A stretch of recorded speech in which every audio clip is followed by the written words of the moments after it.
Hello friends, welcome to SSC coaching centre. दोस्तों, आज के वीडियो में बात करेंगे नंबर एनालॉजी के प्रश्नों की। नंबर एनालॉजी एक ऐसा चैप्टर है दोस्तों जो कभी भी ख़त्म नहीं होता, आप जानते हैं। और इस वीडियो को देखने के बाद आपका जो कॉन्फिडेंस है वो बढ़ जाएगा कि एग्ज़ाम में अगर हमसे अब प्रश्न पूछा गया तो अब हम कर पाएंगे। इस वीडियो को देखने के बाद आपका कॉन्फिडेंस बढ़ जाएगा।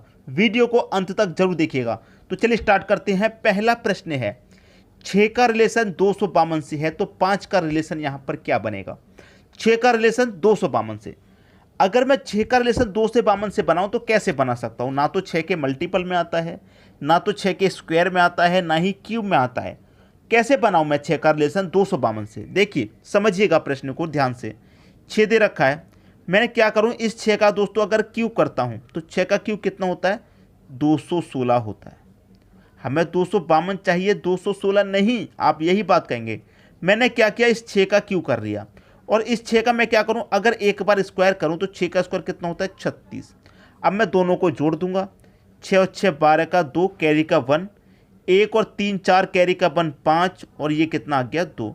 अब मुझे कितना मिला, 252, जो कि यहाँ पर दे रखा है। कैसे मिला भाई, 6 था, एक बार मैंने 6 का क्यूब किया, एक बार 6 का स्क्वायर किया, दोनों को जोड़ दिया, मेरा रिलेशन यहाँ पर बन गया।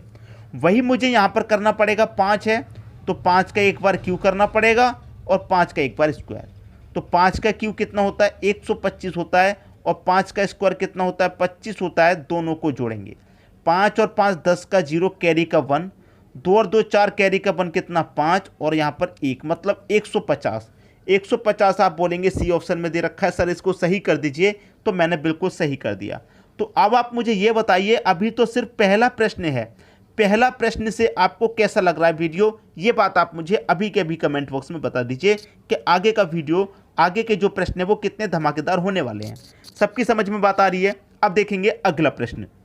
अगला प्रश्न है, 7 का रिलेशन 329 से है तो 9 का रिलेशन यहाँ पर क्या बनेगा। जो बच्चे रेगुलर वीडियोस देखते हैं और क्वेश्चन को सॉल्व करते हैं, पेन और पेपर लेके बैठते हैं, तो यहाँ पर इस प्रश्न को आप खुद से सॉल्व करिए। मुझसे पहले सॉल्व करके कमेंट बॉक्स में आंसर बताइए, कोशिश कीजिए सॉल्व करने की। 7 का रिलेशन 329 से कैसे बनेगा। भाई यहाँ पर 7 है तो 7 से मैं 329 पर अगर पहुँचूँ तो कैसे पहुँच सकता हूँ। अगर दोस्तों मैं 7 का क्यू करूँगा, 7 का क्यू अगर मैं करूँगा और उसमें से माइनस कर दूँगा कितना, 7 का 2 गुना, मतलब 7 का डबल। कैसे होगा समझिएगा। मुझे 7 का रिलेशन बनाना है 329 से, तो कैसे बनाऊंगा, जो 7 है मैं 7 का क्यूब कर दूंगा। तो 7 का क्यूब कितना होता है, आप जानते हैं 343। ठीक है, मैंने 7 का क्यूब 343 लिख दिया। और जो 7 है मैं 7 का डबल, 7 के 2 गुने को क्या कर रहा हूँ, माइनस। तो 7 दूने का कितना, 14। तो 343 में से अगर मैं 14 को माइनस करूंगा तो कितना बचेगा मेरे पास, 329 ही तो बचेगा, जो कि यहाँ पर दे रखा है। आई दोस्तों बात समझ में। तो यहाँ पर भी मैं बिल्कुल वही करूँगा। 9 है तो 9 का क्यू करूँगा और माइनस क्या कर दूंगा, उसमें से 9 का डबल, 2 गुना। 9 का क्यू कितना होता है दोस्तों, 729 होता है। माइनस कर दूंगा 9 का 2 गुना, 9 दूने का कितना, 18 को माइनस कर दूंगा, मुझे आंसर मिल जाएगा। 9 में से 8 जाएगा, 1 आ जाएगा। ठीक है, 9 में से 8 गया 1, 2 में से 1 गया 1, यहाँ पर कितना बचा 7, मतलब 711 आपके प्रश्न का सही आंसर होगा। 711 दे रखा है पी ऑप्शन में। उम्मीद करूंगा दोस्तों सभी की समझ में प्रश्न अच्छे से आ गया होगा। अब देखेंगे अगला प्रश्न।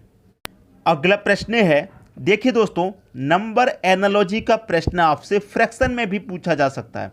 फ्रैक्शन में अगर पूछ लिया तो परेशान बिल्कुल मत होइएगा। अभी तक जो हम लॉजिक सिखा रहे हैं उसी के अनुसार आप प्रश्न को सॉल्व कीजिए। 7/50 का रिलेशन कितने से है, 9/82 से है। यहाँ पर 13/170 है, तो यहाँ पर क्या आएगा। देखिए सीधा सीधा रिलेशन है। ऊपर क्या संख्या दे रखी है, 7 दे रखी है, और बटे में क्या है 50। तो 50 क्या होता है, 7 का स्क्वायर प्लस 1 होता है कि नहीं। 7 का स्क्वायर 49, 49 में 1 जोड़ देंगे तो 50। ऐसे ही रिलेशन यहाँ पर बनाइए। ऊपर 9 है तो बटे में क्या दे रखा है, ऊपर 7 था, 7 का स्क्वायर दे रखा था नीचे। ऊपर 9 है तो नीचे क्या आएगा, 9 का स्क्वायर, 9 का स्क्वायर 81 होता है। 81 में अगर 1 जोड़ूंगा तो 82 नहीं हो जाएगा। भाई इसका मतलब यह है कि ऊपर जो संख्या उसका स्क्वायर करके 1 जोड़ दिया गया है नीचे। ऊपर यहाँ पर 9 है, 9 का स्क्वायर मैं करूँगा 81, 81 में 1 जोड़ दूंगा 82। उसी तरीके से यहाँ पर 13 है, मैं 13 का स्क्वायर करूँगा, 13 का स्क्वायर करूँगा दोस्तों 13 का स्क्वायर करूंगा उसमें 1 जोड़ूंगा तो 13 का स्क्वायर 169, 169 में 1 जोड़ दूंगा तो 170। उसी तरीके से यहाँ पर आप 4 ऑप्शन है उसमें से जो सही हो जाएगा वही सही। ठीक है दोस्तों, देखिए कैसे। 15 का स्क्वायर 225, 225 में 1 जोड़ूंगा 226 होना चाहिए, गलत। 225 1 जोड़ूंगा 226 होना चाहिए, 224 दे रखा है, ये गलत। 15 का स्क्वायर करूंगा 225, 225 में 1 जोड़ूंगा 226, इसका मतलब ये सही हो गया। क्यों, ऊपर 15 रखूंगा, बट्टे में क्या होगा 15 का स्क्वायर प्लस 1, तो 15 का स्क्वायर 225, 1 जोड़ूंगा 226। सी ऑप्शन आपके प्रश्न का सही आंसर हो जाएगा। उम्मीद करता हूं सभी की समझ में प्रश्न अच्छे तरीके से आ गया होगा। अब देखेंगे अगला प्रश्न। अगला प्रश्न है 8 का रिलेशन 72 से है, तो यहां पर दोनों ही जगह क्वेश्चन मार्क है और ऑप्शन में जब देखेंगे तो दोनों ही जगह आपको संख्या फाइंड करनी है। तो 8 से क्या बन रहा है दोस्तों आपका 72। 8 से 72 का मतलब है 8 गुने 9, 8 निम्मे का कितना होता है 72 होता है। तो इसका मतलब आप समझ में आ रहा होगा कि 8 जो है उसका मल्टीप्लाई उसके अगली संख्या से किया जा रहा है। ठीक है, जो पहली संख्या है उसका मल्टीप्लाई उसकी अगली संख्या से किया जा रहा है, आपको ये संख्या मिल गई। ऐसे ही मैं ऑप्शन में चेक करूंगा, जो पहली संख्या है उसका मल्टीप्लाई उसकी अगली संख्या से करूंगा तो ये संख्या मिल जाएगी। तो पहली संख्या हमारी 11 है, 11 का मल्टीप्लाई उसकी अगली संख्या से करूंगा मैं 12 से, तो मुझे कितना मिलेगा 12 एकम 12 का 2 कैरी का 1, 12 एकम 12 कैरी का 1 कितना 13, 132 मिला। तो यहाँ पर मुझे क्या दे रखा है 132 दे रखा, मतलब बिल्कुल सही। जो लॉजिक यहाँ था, पहली संख्या 8 थी, 8 का मल्टीप्लाई मैं 9 से किया, ये संख्या मिली। तो मैं यहाँ पर 11 रखूंगा, 11 का मल्टीप्लाई उसकी अगली संख्या 12 से करूंगा तो ये संख्या मिलेगी, तो ये संख्या मुझे 132 मिल गई, मतलब यही सही आंसर हो जाएगा। सबकी समझ में बात आ गई। अब देखेंगे अगला प्रश्न। अगला प्रश्न है 72 का रिलेशन 108 से है, तो दोनों जगह फिर से क्वेश्चन मार्क। भाई यहाँ पर 72 कैसे आया, 108 कैसे आया, उसी तरीके से दोनों क्वेश्चन मार्क की संख्या फाइंड करेंगे आप। 72, अगर आप संख्याओं को ध्यान से देखें और आपको पहाड़े अच्छे तरीके से आते हैं, पहाड़े बहुत बार कह चुका हूँ, पहाड़े स्क्वायर क्यूब मल्टीप्लाई का तरीका, डिवाइड का तरीका अच्छा होना चाहिए। तो 72 की अगर मैं बात करूं तो आप जानते हैं सीधा सीधा कि 12 गुने 6 72 होता है, 12 6 72 होता है कि नहीं होता। और 108 की मैं बात करूं तो ये क्या होता है 12 गुने 9, भाई 12 निम्मा 108 होता है। मतलब 12 का मल्टीप्लाई यहाँ पर हुआ और 12 का मल्टीप्लाई ही यहाँ पर हुआ, तो यहाँ पर जो संख्या होगी दोनों का मल्टीप्लाई सेम होगा। जैसे 12 का मल्टीप्लाई 6 से है, 12 का मल्टीप्लाई 9 से, तो जो संख्या होगी उसका मल्टीप्लाई यहाँ 6 से है, यहाँ 9 से, तो यहाँ भी 6 से, यहाँ से 9 होगा। ठीक है, देखिए कैसे। अब मैं यहाँ पर संख्याओं को ले लेता हूँ। यहाँ पर अगर मैं 36 रखूँगा, यहाँ पर 57 रखूँगा, तो 57 रखूँगा और यहाँ पर मैं क्या रखूँगा 36 रखूँगा, तो क्या आंसर आ जाएगा, नहीं आएगा। कैसे आएगा, 12 त्रिक का 36 हो जाएगा सीधा, 12 त्रिक का 36, तो 12 से 9 12 निम्मा 108 होता है, मतलब ये गलत हो जाएगा, पहला ऑप्शन गलत। दूसरा लूँगा 92 को और यहाँ पर क्या है 53, 153 तो पहाड़े में नहीं आता, तो ये भी गलत। इसको लूँगा 84 को, इसको लूँगा 84 को, तो 14 छिंग 84 होता है। भाई मैं 14 का मल्टीप्लाई 6 से करूँगा 84, तो यहाँ पर अगर मैं 84 लूँ, ठीक है, पहला ऑप्शन। जैसे यहाँ पर 108 था, मैं मान लेता हूँ यहाँ पर 84 है, ठीक है। तो 14 का मल्टीप्लाई कैसे करूँगा 6 से करूँगा। देखिए यहाँ 12 का मल्टीप्लाई 6 से था, तो यहाँ भी मल्टीप्लाई मैंने 6 से किया है, 14 छिंग 84, 84 आ गया। दूसरी संख्या क्या है यहाँ पर 126 है। देखिए 12 का मल्टीप्लाई यहाँ भी था, 12 का यहाँ भी है, तो 14 का यहाँ पर है तो 14 का यहाँ पर भी होगा। 12 का 6 से था, 12 का 9 से, 14 का 6 से है तो यहाँ पर 14 का 9 से होगा। 14 निम्मा कितना होता है 126 होता है। इसका मतलब ये बिल्कुल सही हो गया प्रश्न। समझ में आ गई दोस्तों बात। उम्मीद करूंगा किसी को भी प्रश्न में कोई भी समस्या नहीं होगी। अब देखेंगे अगला प्रश्न। अगला प्रश्न है 35 का रिलेशन 66 से है, तो 29 का रिलेशन यहाँ पर क्या। कोई संख्या स्क्वायर में नहीं है, क्यूब में नहीं है, ऐसी कोई संख्या नहीं है स्क्वायर क्यूब में हो, ठीक है। जोड़ने पर भी संख्या नहीं मिलेगी, कोई बात नहीं। 35 66, ठीक है। तो यहाँ 35 में हम कितना जोड़ेंगे कि 66 आपको मिलेगा। 35 में कितना जोड़ेंगे, आप बोलेंगे सर 35 में आप 31 जोड़ दीजिए, आपको 66 मिल जाएगा। तो मैंने 35 में 31 जोड़ दिया 66। तो यहाँ पर मैं क्या जोड़ूंगा दोस्तों, जब यहाँ पर मैंने 31 जोड़ा है तो यहाँ पर भी तो 31 ही जोड़ूंगा। 29 में 31 जोड़ूंगा, आप सीधा सीधा जानते मुझे 60 मिल जाएगा, जो कि सी ऑप्शन में दे रखा है।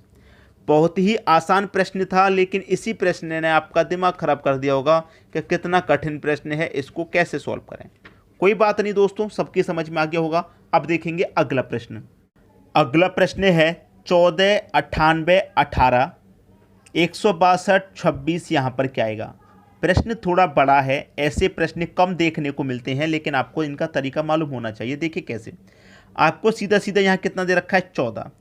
अगर मैं 14 का स्क्वायर करूँ तो कितना होता है 196 होता है, और इस 196 को 2 से डिवाइड करूँ तो मुझे कितना मिलेगा 98। अब कुछ समझ में आई बात? देखिए, पहली संख्या का स्क्वायर करके 2 से डिवाइड किया तो हमें दूसरी संख्या मिल गई, पहली संख्या से दूसरी संख्या हमको मिल गई। भाई पहली संख्या का स्क्वायर करके 2 से डिवाइड किया, दूसरी संख्या मिल गई। अब पहली संख्या यहाँ पर क्या है 18। अब मैं क्या करूँगा 18 का स्क्वायर करूँगा कितना होता है 324, और 2 से डिवाइड कर दूंगा तो 2 से इसको जब मैं डिवाइड करूँगा कितना आएगा 162। तो पहली संख्या से मुझे यहाँ पर भी दूसरी संख्या मिल गई। पहली संख्या का स्क्वायर करके 2 से डिवाइड किया, ये मिल गया। पहली संख्या का स्क्वायर करके 2 से डिवाइड किया, ये मिल गया। अब पहली संख्या का स्क्वायर करके 2 से डिवाइड करूँगा तो ये मिलेगा। पहली संख्या क्या है 26 है, 26 का स्क्वायर करेंगे। भाई 26 का स्क्वायर अगर आपको नहीं आता हो तो सीख लेना, 26 का स्क्वायर होता है 676, और इसको क्या करेंगे 2 से डिवाइड करेंगे। 2 से डिवाइड कर दीजिए, कितना आएगा दोस्तों 338 आएगा। तो क्वेश्चन मार्क की जगह क्या मिलेगा 338, जो कि आपके सी ऑप्शन में दे रखा है। उम्मीद करूंगा कि प्रश्न सभी को समझ में आ गया होगा, वो भी बिल्कुल अच्छे तरीके से, किसी को कोई भी समस्या इस प्रश्न में नहीं होगी। ठीक है दोस्तों, अब देखेंगे अगला प्रश्न। अगला प्रश्न है, जब प्रश्न की संख्याओं को आप ध्यान से देखेंगे तो इस बार आपको बड़ी बड़ी संख्याएं देखने को मिलेंगी। तो बड़ी बड़ी संख्या में होता क्या है कि पहली संख्या का रिलेशन पहली से बनाइए या फिर सभी को जोड़ करके हल कीजिए। तो यहाँ पर मैं देखिए पहली का रिलेशन पहली से बनाऊंगा, तो पहली संख्या 6 से हो रही है 5। भाई पहली संख्या यहाँ पर 6, पहली संख्या का मैंने पहली से बनाया, 6 से 5 हो गई, मतलब 1 घट गई। अब देखिए दूसरी का दूसरी से बनाऊंगा, दूसरी 4 है, 4 से 3 हो गई, मतलब यहाँ पर भी 1 घट गई। अब तीसरी का तीसरी से 1 से कितनी होगी 0, मतलब यहाँ भी 1 घट गई। अब लास्ट वाली का लास्ट वाली से बनाऊंगा, 5 से 4 होगी, मतलब यहाँ पर भी 1 घट गई। तो पहले वाली सभी संख्याओं में से 1 माइनस करके यहाँ पर लिखा गया। तो यहाँ पर भी पहले वाली जितनी संख्या सभी में से 1 माइनस करके यहाँ पर आ जाएगा। तो मैं 7 में से 1 माइनस करूँगा 6, 8 में से 1 माइनस करूँगा 7, और 9 में से 1 माइनस करूँगा 8, और 6 में से 1 माइनस करूँगा 5। ये क्या आ जाएगा आपका आंसर 6, 7, 8, 5। कहाँ पर दे रखा है 6, 7, 8, 5, डी ऑप्शन में। ये आपके क्वेश्चन का बिल्कुल सही आंसर हो जाएगा। आगे दोस्तों सभी की समझ में बात, कोई ऐसा स्टूडेंट नहीं होना चाहिए जिसकी समझ में बात ना आई हो। अब देखेंगे अगला प्रश्न। अगला प्रश्न है आपका 2 का रिलेशन 9 से है, तो यहाँ पर दोनों ही जगह क्वेश्चन मार्क है, क्या रिलेशन बनेगा। यहाँ पर देखिए 2 है, पहली संख्या 2 है, अगर मैं इस 2 का क्यूब करूँ और उसमें 1 जोड़ दूँ तो 2 का क्यूब 8 होता है, 8 में 1 जोड़ दूंगा कितना मिलेगा 9 मिलेगा। तो मैंने क्या किया, जो पहली संख्या है उसका क्यूब करके 1 जोड़ा। पहली संख्या मेरी ऑप्शन में 8 है, अगर मैं 8 का क्यूब करूंगा और उसमें 1 जोड़ूंगा तब मुझे आंसर मिलेगा। तो 8 का क्यूब तो बहुत ज़्यादा होता है, यहाँ तो 65 दे रखा है, तो ये वैसे भी गलत हो गया। पहली संख्या 3, 3 का क्यूब करूंगा 27, 27 में क्या करूंगा यहाँ 1 जोड़ा तो यहाँ भी 1 जोड़ूंगा, 28 होना चाहिए, लेकिन ये तो 26 दे रखा है, ये भी गलत। 4 है पहली संख्या, 4 का क्यूब करूंगा 64, 64 में 1 जोड़ूंगा 65 हो जाएगा, ये बिल्कुल सही हो गया। देखिए पहली संख्या में 4 रखूंगा, यहाँ पहली संख्या 2 थी, 2 का क्यूब किया, यहाँ पहली संख्या 4 है तो मैं 4 का क्यूब करूंगा और प्लस क्या करूंगा उसमें 1, यहाँ 1 क्या आता है प्लस, तो यहाँ भी 1।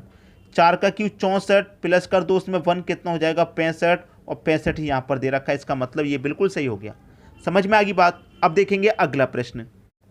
अगला प्रश्न है 441 का रिलेशन 21 से है, फिर से यहाँ पर दोनों ही जगह क्वेश्चन मार्क है, फिर से दोनों जगह क्वेश्चन मार्क। कोई बात नहीं, ये प्रश्न दोस्तों मैं आपको देता हूँ होमवर्क के लिए, ये प्रश्न आपका होमवर्क के लिए रहेगा। इसका आंसर आप मुझे कमेंट बॉक्स में बताइए क्या आएगा। आपके पास दोस्तों 4 ऑप्शन हैं, कमेंट बॉक्स में अपना अपना आंसर कमेंट कीजिए। ठीक है दोस्तों, वीडियो कैसा लगा कमेंट बॉक्स में ज़रूर बताइएगा। वीडियो देखने के लिए आपका बहुत बहुत धन्यवाद।